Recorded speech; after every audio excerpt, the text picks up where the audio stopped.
Hello, good evening, and welcome and all present, my dear learners, in the platform of the Pinnacle Academy with me, Aniket. So I hope that you all will be fine. And today here we will see a poetry that is called Amanda, and that poetry is written by Robin Klein. तो आज मैं आप लोगों को बताऊंगा कि ये poetry Amanda के टाइटल से क्यों लिखा गया है और इसके जो पोएट है वो कौन है, कहाँ से है, इसके बारे में मैं सबसे पहले आपको बताता हूँ। तो सबसे पहले मैं यहाँ पे बताऊंगा आपको कि ये रॉबिन मैकमॉक क्लीन, ये रॉबिन क्लीन का पूरा नाम है। ठीक है, तो रॉबिन क्लीन आपके बुक में लिखा हुआ है, लेकिन इनका पूरा नाम है Robin McMaugh Klein. Is an Australian author of books for children. आप देख रहे होंगे कि यहाँ पे मैंने इज लिखा है, बाकी सारे पोइट के बारे में या पोइट्स के बारे में जो मैं लिख रहा हूँ उसमें वॉज या वर इस्तेमाल कर रहा हूँ। ठीक है, जैसे वो कविता के पोइट का नाम दिया गया है उसके अकॉर्डिंग। लेकिन यहाँ पे रॉबिन मैकमॉक क्लीन जो है वो इज, यहाँ पे इज इसलिए इस्तेमाल किया गया है क्योंकि वो अभी भी जीवित है। ठीक है, और वो एक ऑस्ट्रेलियन ऑथर है। कहाँ के ऑथर है? तो ऑस्ट्रेलियन है। ठीक है, आई होप कि आप सभी लोग ऑस्ट्रेलिया से वाकिफ होंगे। तो ऑस्ट्रेलियन ऑथर है और वो बुक्स लिखा करती हैं किनके लिए? बच्चों के लिए। ठीक है, बच्चों की कहानियां बहुत ज्यादा पॉपुलर होती है। आज के टाइम में आप देखते भी होंगे कि मोबाइल फोन बच्चों के हाथ में जब रहता है तो वो खूब सारा वीडियो स्क्रॉल करके देखते हैं और खूब सारा कार्टून्स वगैरह देखा करते हैं। तो बच्चे लोगों को ज्यादा इंटरेक्ट किया करते हैं ऑथर्स लोग अपनी कहानियां लिख करके। तो यहाँ पे रॉबिन मैकमॉक क्लीन ने भी वैसा ही किया कुछ कि उन्होंने बच्चों को लेकर के बहुत सारी कहानियां लिखी। ठीक है, अब यहाँ पे आपको मैं बता दूं कि हर first story was published at the only age of 16।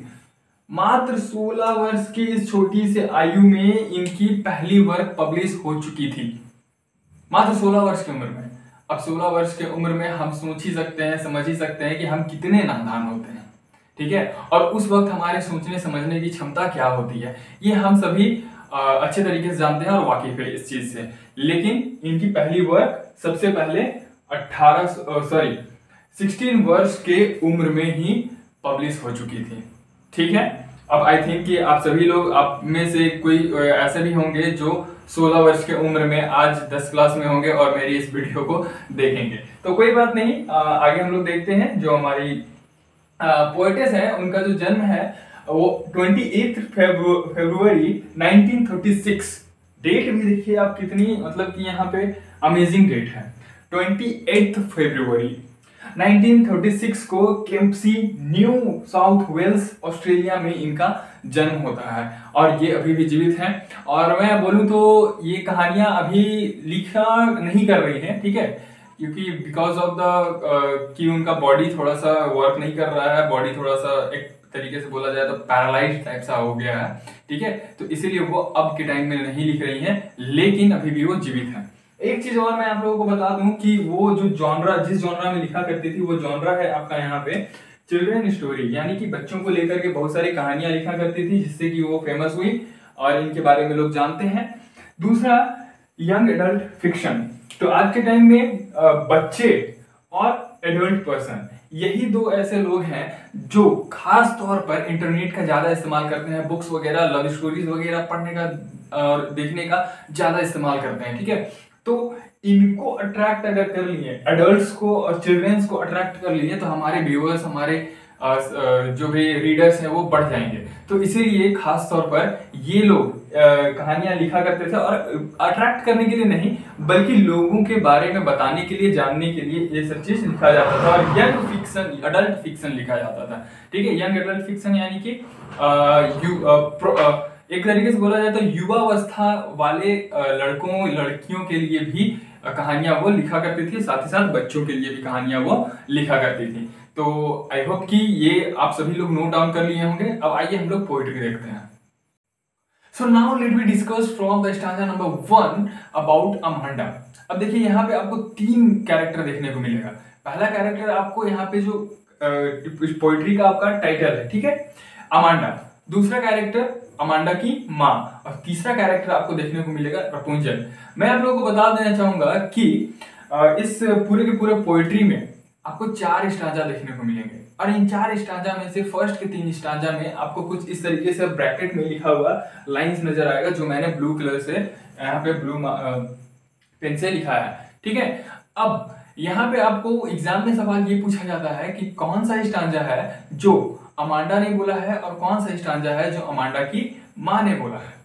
ठीक है, ये आपसे एग्जाम में पूछा ही जाता है, या तो टर्मिनल एग्जाम में पूछा जाएगा या फिर आपको बोर्ड एग्जाम में हो सके तो आ जाता है। ठीक है, तो आपको इसको ध्यान देना है। तो आइए मैं आप लोगों को पोइट्री अच्छे से डील करूंगा एक एक करके, एक एक स्टांजा वाइज। तो आइए मैं आप लोगों को अच्छे से डील करता हूं और आप लोग अच्छे से समझते हुए चलेंगे इसको। ठीक है, और ध्यान पूर्वक इसको समझेंगे और लिखेंगे, क्योंकि बोर्ड एग्जाम के पॉइंट ऑफ व्यू से बहुत ज्यादा इंपॉर्टेंट हो जाता है ये पोइट्री भी। ठीक है, तो सबसे पहले यहाँ पे अमांडा लिखा हुआ है कि don't bite your nails Amanda, don't hunch your shoulders Amanda, stop that slouching and sit up straight Amanda. तो यहाँ पे सारा चीज जो भी बोला गया है वो अमांडा को लेकर के ही बोला गया है, यानी अमांडा के बारे में ही बोला गया है। ठीक है, अब आपसे यहाँ पे सवाल पूछा जाएगा कि ये स्टांजा जो है वो किसको डेडिकेटेड है। तो ये स्टांजा जो है वो अमांडा को डेडिकेटेड है। तो आप लोग देख ही रहे होंगे अमांडा अमांडा लिखा हुआ है लास्ट में। ठीक है, अब ये स्टांजा बोल कौन रहा है, तो ये स्टांजा बोल रही है मदर। ठीक है, अब मदर किसकी मदर, तो मदर ऑफ अमांडा। इसको आपको जानना बेहद जरूरी है। ठीक है, और ये डेडिकेटेड किसको है ये स्टांजा, तो अमांडा को डेडिकेटेड है। अब देखिए यहां पे क्या बोला जा रहा है, don't bite your nails Amanda. Bite का मतलब होता है काटना या कुतरना। ठीक है, तो यहाँ पे क्या बोल रहा है कि don't bite your nails Amanda, nails नाखून। तो अमांडा की माँ बोलती है कि don't bite your nails Amanda, तुम अपने दांत से नाखून को मत काटो। अब बाइट मतलब होता है काटना, काटना मतलब कि दांत से काटना। तो don't bite your nails Amanda, उसकी माँ बोल रही है कि दांत से नाखून को मत काटो। Don't hunch your shoulders Amanda, hunch मतलब होता है कुबर। ठीक है, हम्प होता है। ठीक है, लेकिन यहाँ पे बोला गया है कि don't hunch your shoulders Amanda, यानी कि इस तरीके से। ठीक है, अपने शोल्डर्स को मत उचकाओ। ठीक है, इस तरीके से बोला गया। ठीक है, तो don't hunch your shoulders Amanda, अपने शोल्डर्स को मत उचकाओ Amanda. Stop that slouching and sit up straight Amanda. अब यहाँ पे स्लचिंग एक इस्तेमाल किया गया है, यहाँ पे हंच आ गया। ठीक है, शोल्डर्स तो आपको पता ही है, शोल्डर्स मतलब होता है कंधे। ठीक है, हंच हो गया आपका कुबर, है ना। तो अब क्या बोल रहे हैं, स्टॉप दैट स्लचिंग, स्लच मतलब होता है झुकना। ठीक है, तो तुम मत झुको अमांडा। ठीक है, and seat up straight Amanda, और सीधी बैठ जाओ अमांडा। अब उसकी माँ ऐसा इसलिए बोल रही है क्योंकि वो एक बच्ची है, छोटी, ज्यादा छोटी नहीं है लेकिन थोड़ी सी ज्यादा बड़ी भी नहीं है। तो यहाँ पे वो थोड़ा सा बदमाशी कर रही है, तो उसकी माँ बोलती है कि नाखून को दांत से मत काटो अमांडा, और तुम अपने शोल्डर्स को मत उचकाओ अमांडा, और तुम झुकना बंद करो और चुपचाप से सीधी होकर के बैठ जाओ अमांडा। ऐसा ये लाइन पूरा का पूरा उसकी माँ अमांडा को बोलती है। अब यहाँ पे क्या होता है, there is a language emerald sea where the sole inhabitant is me a mermaid drifting blissfully. अब यहाँ पे देखिए मी नाम का एक शब्द का इस्तेमाल किया गया है, और ये पूरा का पूरा जो लाइन है ये डेडिकेटेड है अमांडा को, और ये बोला भी जा रहा है बाय अमांडा।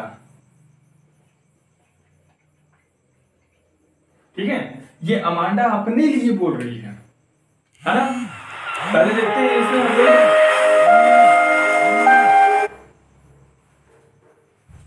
पहले देखते हैं इसमें हम लोग कि इसमें क्या बोला जा रहा है। There is a language emerald sea, language मतलब होता है,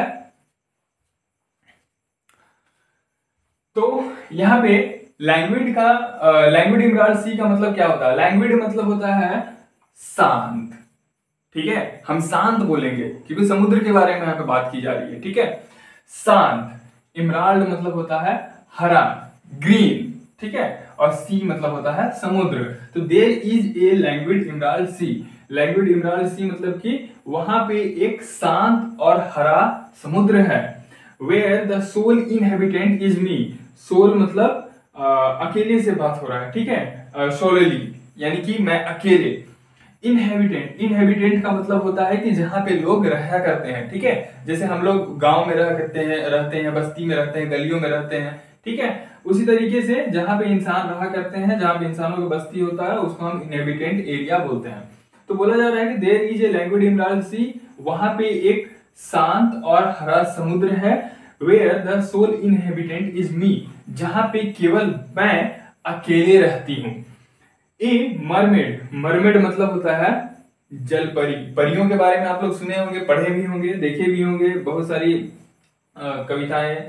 तो मरमेड मतलब होता है जल परी, और ड्रिफ्टिंग ब्लिसफुली, तो ए मरमेड यानी कि मरमेड मतलब कि जल परी, ड्रिफ्टिंग ब्लिसफुली, तो वहां पे एक मरमेड क्या कर रही है, उस हरे से शांत समुद्र में ड्रिफ्ट कर रही है खुशी पूर्वक। कौन ड्रिफ्ट कर रही है खुशी पूर्वक? तो ये मरमेड। अभी कहीं ना कहीं आपको आगे पढ़िएगा तो आपको पता चलेगा कि ये अपने आप को ही कहीं मरमेड बोल। Now let me see in the stanza number 2। अब यहाँ पे क्या बोलता है वो आप लोग देखते हैं। So did you finish your homework Amanda? अब यहाँ पे क्वेश्चन मार्क आ गया, तभी हम लोग एक्सक्लेमेशन मार्क देख रहे थे, अब यहाँ पे क्वेश्चन मार्क आ गया। तो did you finish your homework Amanda? Did you tidy your room Amanda? I thought I told you to clean your shoes Amanda. अब यहाँ पे फिर से पूछा जाएगा आपसे सवाल कि ये वाला जो स्टांजा है वो कौन बोला। तो ये वाला जो स्टांजा है स्पेसिफिकली अगर देखा जाए तो ये वाला पूरा का पूरा स्टांजा है आपको डेडिकेटेड अमांडा को। अब बोला किसके द्वारा जा रहा है? तो बाय मदर। अब यहाँ पे आप समझ लेते हैं, did you finish your homework Amanda, यानी कि क्या तुमने होमवर्क कंप्लीट कर लिया अमांडा? Did you tidy your room Amanda? Tidy मतलब यहाँ पे होता है कि सुव्यवस्थित करना। तो did you tidy your room Amanda, क्या तुमने अपना रूम सुव्यवस्थित कर लिया अमांडा? I thought I told you to clean your shoes Amanda, मैं ऐसा सोचती हूँ कि मैंने तुम्हें शूज क्लीन करने के लिए बोला था अमांडा। तो जैसे कि संडे का दिन है और अमांडा समझ लीजिए कि आप हैं, ठीक है। तो आपकी माँ यहाँ पे आपको बोल रही है कि क्या तुमने अपना होमवर्क कंप्लीट कर लिया जो स्कूल से मिला था? उसके बाद क्या तुमने रूम को सुव्यवस्थित कर लिया? सुव्यवस्थित करने का मतलब है कि आए कपड़े खोल करके उस कोने में फेंक दिए, जूते खोल के उस कोने में फेंक दिए, सुबह उठे बिस्तर जैसा का तैसा पड़ा हुआ है। तो वहां पे पूछा जा रहा है सवाल अमांडा से कि क्या तुमने रूम को सुव्यवस्थित कर लिया, यानी कि सारी चीजों को उनके जगह पर रख दिया। और फिर लास्ट में यहाँ पे बोलती है उसकी माँ कि आई थॉट, मुझे ऐसा लगता है, मैं ऐसा सोचती हूँ कि मैंने तुम्हें तुम्हारे जूते को साफ करने के लिए बोला था अमांडा। अब ये ब्लू वाला लाइन हम लोग देख लेते हैं कौन बोल रहा है। आपको तो पता ही है कौन बोलेगा, कौन बोल रहा है। तो यहाँ पे ये वाला जो पूरा का पूरा है टोटली बाय अमांडा, ठीक है। अब ये अमांडा के द्वारा बोला जा रहा है, क्या बोलती है वो? I am an orphan roaming the street. I pattern soft dust with my hushed bare feet. The silence is golden and the freedom is sweet. कुछ समझ में आया आपको यहाँ पे? देखिए वो क्या बोल रही है कि I am an orphan. Orphan मतलब क्या होता है? अनाथ बच्चों को बोला जाता है orphan. रोमिंग, रोम करना मतलब क्या होता है? भटकना। तो यहाँ पे वो क्या बोल रही है कि आई एम एन ऑर्फन, मैं एक अनाथ हूँ, एंड रोमिंग द स्ट्रीट, और स्ट्रीट में यानी कि गलियारे में, गली में घूम रही हूँ। जो घर के बगल में हमारा जो रास्ता होता है ना, जो स्ट्रीट होता है उसको हम बोलते हैं, तो वो गली में मैं घूम रही हूँ और मैं अनाथ। I pattern soft dust with my hushed bare feet. अब यहाँ पे क्या बोल रही है अमांडा कि आई पैटर्न, पैटर्न मतलब क्या होता है? पैटर्न मतलब होता है आकृति बनाना, ठीक है। आकृति कहाँ बनाती है वो? सॉफ्ट डस्ट पे, यानी कि खाली पैर वो चल रही है, यहाँ पे लिखा हुआ है ना बेयर फीट, वो खाली पैर चल रही है और चलने पर उसका जो खाली पैर है ना, खाली पैर का निशान बन रहा है क्योंकि वहां पे धूल जमा हुआ है। और विथ माई हर्स्ट, हर्स्ट मतलब होता है शांत कराना, चुप कराना, ठीक है। तो हर्ष मतलब यहाँ पे शांत कराना या चुप कराना नहीं होगा, तो यहाँ पे होगा कि शांत बैठे उन डस्ट में मैं चुपचाप से चल रही थी, और चलने के कारण मैं खाली पैर थी, और खाली पैर होने के कारण वहां पे धूल पर मेरे पैर के निशान बन रहे थे। द साइलेंस इज गोल्डन, तो वो क्या बोलती है कि यहाँ पे हर्ष मतलब बोला गया ना कि शांत कराना, चुप कराना, तो यहाँ पे क्या बोला जा रहा है अगले वाले लाइन में? साइलेंस इज गोल्डन, साइलेंस क्या है, गोल्डन है, यानी कि शांति क्या है, सोना है। और the freedom is sweet, freedom क्या है, मीठा है। तो यहाँ पे फ्रीडम को स्वीट से कंपेयर किया गया है और साइलेंस को गोल्डन से कंपेयर किया गया है। साइलेंस मतलब होता है शांत और गोल्डन मतलब होता है स्वर्ण, स्वर्ण या सोना।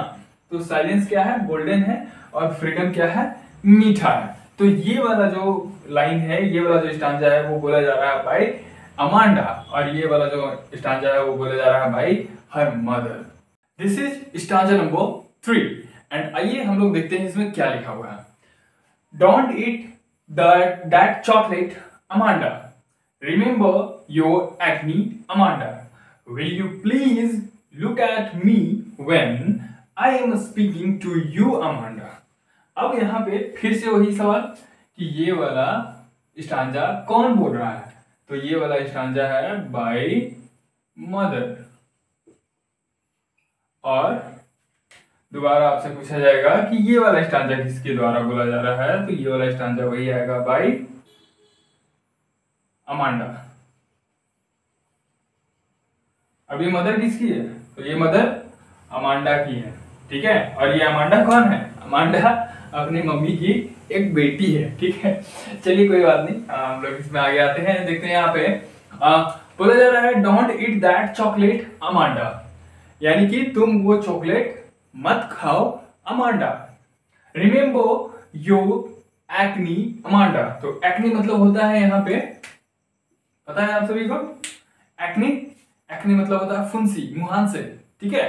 तो चॉकलेट खाने से हमारे मुंह से निकल जाते हैं ना, मीठा नहीं खाना है, ज्यादा गर्मी नहीं होना चाहिए बॉडी में, नहीं तो हमारे बॉडी में क्या होता है, मुंह से निकल जाते हैं, ठीक है। तो यहाँ पे क्या बोल रही है उसकी माँ कि don't eat that chocolate Amanda, वो चॉकलेट तुम मत खाओ Amanda. Remember your acne Amanda, और तुम अपने एक्नी यानी कि मुहांसे को याद करो Amanda. Will you please look at me when I am speaking to you Amanda, क्या तुम कृपया करके मेरी तरफ ध्यान दोगी, मेरी तरफ देखोगी जब मैं तुम्हें कुछ बोल रही होती हूं तब अमांडा। तो यहाँ पे अमांडा जो है वो थोड़ी सी केयरलेस लड़की है जिसके बारे में बात किया जा रहा है, और उसको एक्नी भी हुआ है, वो एक आई थिंक कि एडोलेसेंस पीरियड में है, और यहाँ पे उसको समझा रही है उसकी माँ कि क्या करना है सही और क्या करना है गलत, ठीक है। तो क्या करना सही रहेगा, क्या करना गलत रहेगा, ये उसकी माँ अच्छी तरीके से समझा रही है, लेकिन वो समझ नहीं रही है, इसीलिए वो यहाँ पे बोलती है don't eat that chocolate Amanda, remember your acne Amanda, will you please look at me when I am speaking to you Amanda. अब यहाँ पे उसकी माँ तो बोल ली, लेकिन अब यहाँ पे अमांडा अपने बारे में क्या सोचती है ये भी रिफ्लेक्ट करना ज्यादा जरूरी है। तो यहाँ पे वो बोलती है आई एम ए रपुंजल। अब रपुंजल की एक कहानी मैं बताता हूँ आपको। रपुंजल जो है वो वेस्टर्न कल्चर, वेस्टर्न स्टोरीज में एक परी है, ठीक है। परी नहीं बोलेंगे हम लोग, एक राजा की बेटी है, ठीक है। और उस राजा की बेटी की बहुत खूबसूरत, बहुत घने और बहुत लंबे बाल थे, ठीक है, जिसका कि हम रस्सी के रूप में भी इस्तेमाल कर सकते थे। और यहाँ पे वो लड़की जो थी वो तो रपुंजल, वो खूबसूरत तो थी ही, तो वो अपने मनपसंद शादी करना चाहती थी, लेकिन वो जिससे प्रेम करती थी उससे उसके पिताजी शादी नहीं करवाना चाहते थे। अब आपको तो पता ही है कि राजा महाराजाओं की क्या ख्वाहिश होती है और क्या नहीं होती है।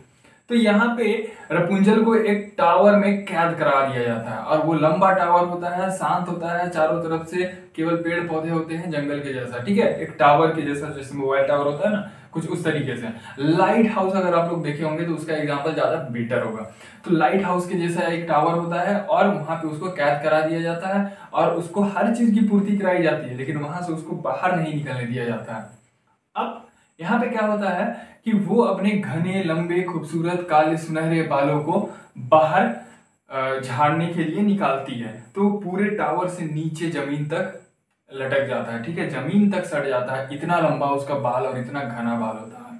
तो उसी बाल के माध्यम से वहां पे जो भी आती थी दासी लोग वो चढ़ा करते थे, या फिर जो भी सेवक लोग आते थे वो चढ़ा करते थे, ठीक है। ज्यादा इजी था वहां से चढ़ना, क्योंकि दरवाजा खोलना, दरवाजा खोल के फिर टावर में चढ़ना, तो उससे अच्छा है कि बाल पकड़ो और चढ़ो, ठीक है। तो वो सुनहरे खूबसूरत लंबे बाल रपुंजल के थे। तो यहाँ पे उसी से कंपेयर कर रही है रपुंजल से अमांडा अपने आप को। वो क्या बोलती है, आई एम ए रपुंजल, मैं एक रपुंजल हूँ। I have not a care, मेरा कोई ख्याल नहीं रखता है, जिस तरीके से रपुंजल का उस ट्रैंक्विल टावर में कोई ख्याल नहीं रखता था। Life in a tower is tranquil and rare, तो यहाँ पे वर्ड्स का इस्तेमाल किया गया है। टावर तो आप लोगों को पता ही है, एक बड़ा सा इमारत होता है, ठीक है। और ट्रैंक्विल मतलब होता है शांत, और रेयर मतलब होता है कभी कभी। तो life in a tower is tranquil and शांत, तो टावर में रहने का मौका कभी कभी मिलता है, और टावर में जो जीवन होता है वो बहुत ज्यादा शांत होता है। I will certainly never let you down, my bright hair, और जिस तरीके से रपुंजल ने अपने बालों को, घने बालों को, घने काले लंबे सुनहरे बालों को अच्छे तरीके से रखा था, काटने नहीं दिया था और ना ही किसी को खराब करने दिया था, वो सुनहरे बालों को अच्छे तरीके से झाड़ती थी, सजाती थी। तो उसी तरीके से ये बोल रही है कि I will certainly never let you down my bright hair, और मैं कभी भी अपने इन ब्राइट यानी कि खूबसूरत सुनहरे बालों को गिरने नहीं दूंगी। क्योंकि रपुंजल ने क्या किया था, रपुंजल ने उस टावर से अपने बाल को नीचे गिराया था, बाल नीचे गिरा करके झाड़ती थी, ठीक है। साथ ही साथ उसी बाल को पकड़ के दासी लोग चला करती थी, ठीक है। अब बाल देखिए कितना मजबूत था उसका, रपुंजल का, ठीक है। तो रपुंजल से अपने आप को कौन कंपेयर कर रहा है, अमांडा। तो अब हम लोग पहुंच चुके हैं last stanza of the poetry. तो अमांडा की इस लास्ट पोएट्री में हम लोग देखते हैं अब क्या लिखा हुआ है कि stop that sulking at once Amanda. Sulking मतलब होता है रूठ जाना, ठीक है, रूठना मनाना, ठीक है। तो सल्किंग मतलब होता है रूठ जाना। तो stop that sulking at once Amanda, यानी कि एक बार में रूठना बंद करो अमांडा। स्टॉप यानी कि बंद करो अमांडा, एक बार में रूठना यानी कि किसी भी बात को मैं तुम्हें समझाती हूं तो तुम रूठ जाती हो। You are always so moody Amanda, moody मतलब होता है मनमौजी, यानी कि अपने मन का करने वाला। तो उसकी माँ क्या बोलती है कि you are always so moody Amanda, तुम बहुत ही मूडी हो अमांडा, यानी कि जो तुम्हारे मन में आता है केवल वही करती हो, किसी की बात सुनती ही नहीं हो। Anyone would think that I nagged at you, Amanda. nagged मतलब क्या होता है, किसी चीज को लेकर के किसी के पीछे पड़ जाना, ठीक है। तो अगर वो अपनी माँ की बात नहीं मानेगी तो उसकी माँ को बार बार कुछ ना कुछ बोलना ही पड़ेगा, समझाना पड़ेगा, ठीक है। तो यहाँ पे वो क्या बोलती है, उसकी माँ, ये वाला जो लाइन है वो उसकी माँ बोल रही है, ये स्टांजा पूरा, ठीक है। Last stanza, stop that sulking यानी कि रूठना बंद करो अमांडा, और you are always so moody Amanda, तुम्हारा जो मन में आता है वही करती हो Amanda. Anyone would think that I nagged at you Amanda, और तुम ऐसा करोगी, मेरी बात नहीं मानोगी, तो सभी को लगेगा, मतलब किसी को भी लग सकता है कि I nagged you Amanda. I nagged you Amanda that means कि मैं किसी चीज को लेकर के तुम्हारे पीछे पड़ गई हूं, यानी कि मैं अमांडा के पीछे किसी चीज को लेकर के पड़ गई हूं, ऐसा लोग सोचेंगे, तो इसीलिए तुम मेरी बात मानो अमांडा।